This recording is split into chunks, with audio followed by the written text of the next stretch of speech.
उसका मेरे घर आना जाना था।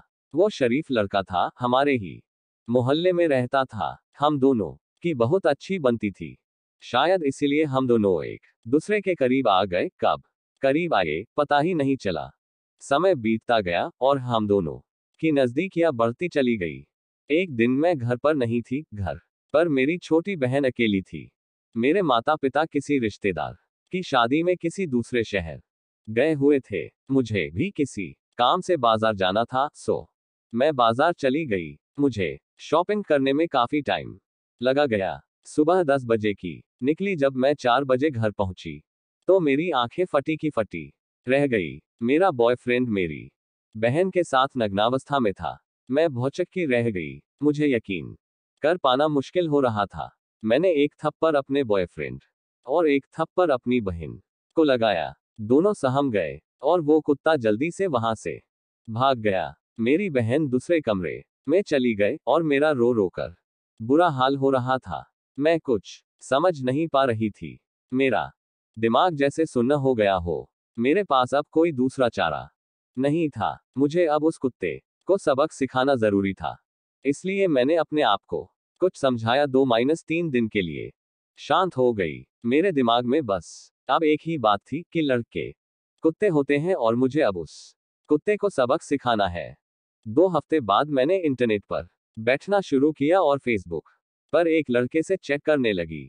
लड़का चैट करने में ठीक लगा। उसने अपने बारे में बताना शुरू किया कि वो देहरादून का रहने वाला है और दिल्ली में अकाउंटेंट है। 4 साल से वो दिल्ली में ही है और साउथ एक्सटेंशन पार्ट 2 में अकेला रहता है, जबकि हम लोग दिल्ली में वसंत कुंज में रहते हैं। लड़का देखने में भी सुंदर था। उसने बताया कि उसका भी दिल टूटा हुआ है और वो भी एक फ्रेंड की तलाश में है। मुझे लगा चलो एक बार ट्राई किया जाए, शायद यही वो राइट चॉइस हो। हम दोनों ने अपने अपने फोन नो एक्सचेंज किए और अब शाम होते ही हम दोनों एक दूसरे से घंटों बात करने लगे। वो मुझे भी पसंद आने लगा।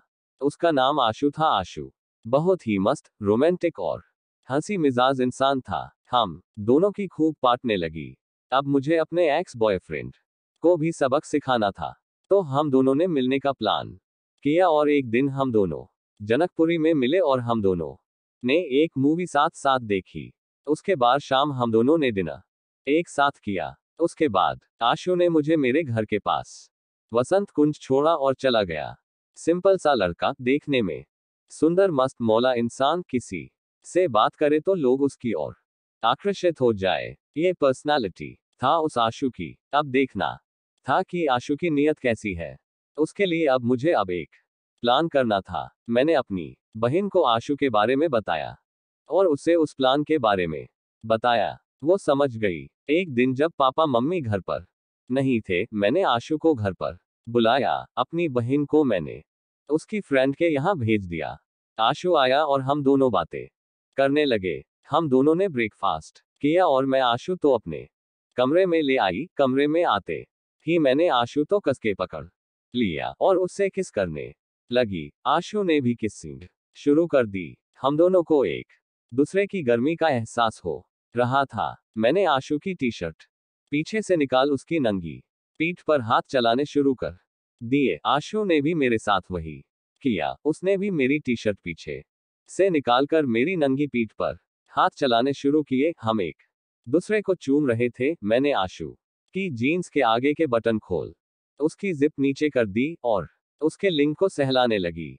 आशु का लिंग अब बड़ा और सख्त हो चुका था। आशु भी मेरे मम्मों को दबाने लगा। मैं जो प्लान कर रही थी, ये उसी का हिस्सा था। मैं इतनी गर्म हो चुकी थी कि अपने को रोक पाना अब मुश्किल हो रहा था।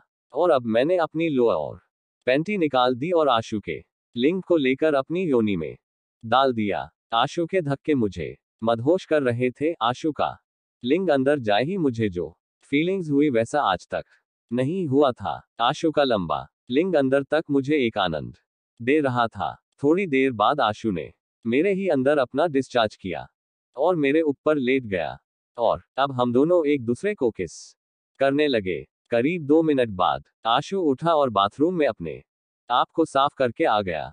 उसके आने के बाद मैं बाथरूम में गई और सफाई करके वापस आई तो देखा आशु वहां पर नहीं था। मैंने उसे पूरे घर में ढूंढा लेकिन वो नहीं था।